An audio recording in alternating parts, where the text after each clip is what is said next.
بسم اللہ الرحمن الرحیم۔ سورہ بقرہ آیت نمبر 11۔ وا حرف استناف ہے، اذا جو ہے حرف زمان ہے، زمانے کے لیے استعمال ہوتا ہے، تو شرطیہ بھی کہہ سکتے ہیں آپ اس کو۔ قیلا یہ مجہول ہے، فعل ماضی ہے باب نصرہ سے۔ لہم ہمارا جار مجرور ہے، ہم جانتے ہیں۔ لا یہاں پہ لا نہیں ہے، پہچان یہ ہے لا نہیں کی کہ اس کے بعد جو حرف آ رہا ہے وہ اس کو مجزوم کر دے گا، اور جمع کا صیغہ ہے تو نون گر جائے گا مضارع کا۔ ایک مرتبہ پھر فی الارض جار مجرور آ گیا، تو پہلا والا جو جار مجرور ہے یہ متعلق فعل ہو گیا، دوسرا والا جار مجرور بھی ہمارا متعلق فعل ہو گیا، تو فعل اپنے فاعل اور متعلق فعل سے مل کر جملہ فعلیہ بن گیا۔ جملہ فعلیہ بن کر یہ قیلا کا نائب الفاعل ہو گیا۔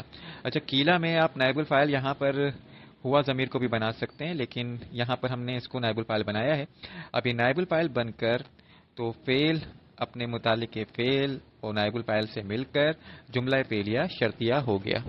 قالو جو ہے یہاں پر یہ فعل ماضی ہے، ہم اس میں فاعل موجود ہے۔ انما میں انا جو ہے حرف تاکید ہے، اور ما جو ہے مال کافہ کہلاتا ہے۔ مال کافہ کا کام یہ ہے کہ یہ انا جو تاکید ہے اس کے تاکید کے اثر کو یہ ختم کر دیتا ہے۔ اچھا جی، نانو یہاں پر ضمیر منفصل ہم جانتے ہیں مرفوع ہوتی ہے، اس لیے یہ یہاں پہ مبتدا بنے گا، اور مصلحون یہ اس میں فاعل ہے، یہاں یہ خبر بن رہی ہے، تو مبتدا اپنے خبر سے مل کر جملہ اسمیہ بن جائے گا، اور اب یہ جملہ اسمیہ بن کر مفعول بنے گا، یا آپ اسے مقولہ کہہ لیں۔